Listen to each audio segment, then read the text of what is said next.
Hey, I'm Not So Ace Trainer, and here are 5 Pokemon games you didn't know or didn't remember existed. Let's get into it. In the 25 years Pokemon was a part of our lives, there have been countless Pokemon games. Of course, everyone knows the main series of Pokemon games, but there were also many spin-offs, with some of them being all-time favorites of the community, like Pokemon Stadium and its sequels, Pokemon Snap and New Pokemon Snap, Pokemon Ranger and Pokemon Mystery Dungeon. But what about some of those who were just lost to time? Let's look at 5 of them. At number 5 we have Pokemon Box, Ruby and Sapphire.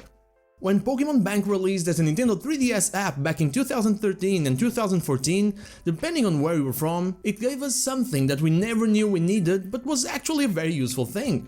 We had My Pokemon Ranch before it, so that felt more like a me plus Pokemon crossover. More recently with Pokemon Home, we have an even better iteration of the app with the ability of trading, wonder trading and even access to the much loved GTS. God, I miss the whole GTS website. But did you know that in 2003 and 2004 there was a similar app released for the Gamecube called Pokemon Box, Ruby and Sapphire? Through this app you could not only store up to 1,500 of your Pokemon from games like Ruby, Sapphire, Fire Red, Leaf Green and Emerald, but also organize them and even allow them to breed. There was also gift Pokemon eggs whenever you deposit a certain number of Pokemon, which would hatch into something with a special move, like Swablu with False Swipe. And you could play the original Gen 3 games in your TV with an inbuilt emulator that you could access in-game. While this seems like a great idea, it was actually received with a bit of meh, because it was something mostly catered to the die-hard Pokemon fan and not to the casual one. At number 4 we have Pokemon Dash.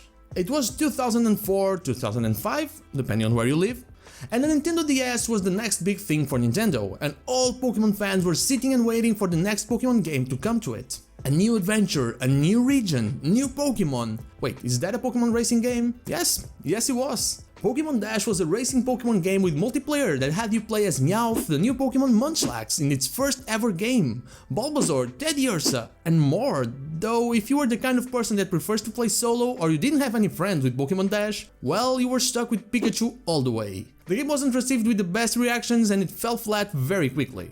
I actually played it back in the day and, well, all you had to do was pretty much swipe the touchpad for speed and little else. Not a very fun game. At number 3 we have Pokemon Seek and Find, Pokemon Pokeball Launcher and Pokemon Team Rocket Blastoff. These were 3 flash games for the PC, yes, you heard that right, the PC, released only in North America as part of a promotion from Purdue Farms for the Pokemon 10th anniversary. Pokemon Seek and Find, just like the name implies, has you find a specific number of Pokemon in a limited time, offering you clues like find the Pokemon that rules the scene, Owen, or find the last Pokemon listed alphabetically in the National Pokédex. Fun stuff, fun stuff. Pokemon Pokeball Launcher is pretty much a duck hunt game where you play as Ash or May, but instead of shooting ducks you throw Pokeballs at Pokemon. You have a limited amount of Pokeballs, a limited amount of time to try to catch them all. Pokemon Team Rocket Blastoff is one where you play as Ash or May again and do your best to try and catch the Pokemon falling from Team Rocket's classic Meowth balloon. Definitely not the best games, but official nonetheless. At number 2 we have Pokemon Catch the Numbers. This game is part of a series of educational games that were only released in Japan, and while that's one of the reasons they are unknown, the reason I have them here is because they were not released for any Nintendo console, or to be played in the PC like the previous one, but actually released for something called the Sega Pico. This was an educational console that was aimed at young children from 3 to 7 years old, and received a huge amount of Pokemon games, with Pokemon Catch the Numbers being just one of them, where you had your Pokemon stolen by Team Rocket and had to retrieve them going through various puzzles that involve math-related solutions. And finally, at number 1 we have Pokemon 2000. This was a browser-based Pokemon game created as promotional material for the Pokemon 2000 movie. It was available for a short period of time, though nobody truly knows for sure. Some say only a month, others go as far as saying that while you couldn't play it, there was a way to access its page as late as 2012.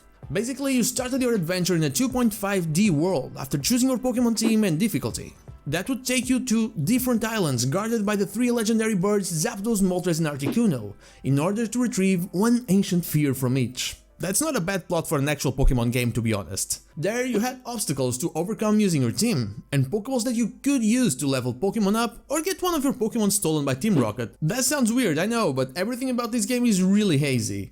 At the end of each island you find a shrine, answer some trivia and get your sphere. There is no record of what happens when you find a sphere or about your starting team. I'm going to assume Pikachu was on it though. Anyway, these were 5 games that you probably didn't know existed or didn't remember existed. Some because they were really short-lived and region-specific, others because they were simply not successful enough. Do you know any other possibly unknown Pokemon games? Let me know in the comments down below. Like the video if you like it, dislike if you don't, and remember to subscribe to the channel if you enjoy the content. And also ring the bell, so you are notified on when the video is out. You can follow me on social media and Twitch, we stream there every day of the week, or join our Discord, all the links are in the description. Thank you so much for watching, and I'll see you all on the next one.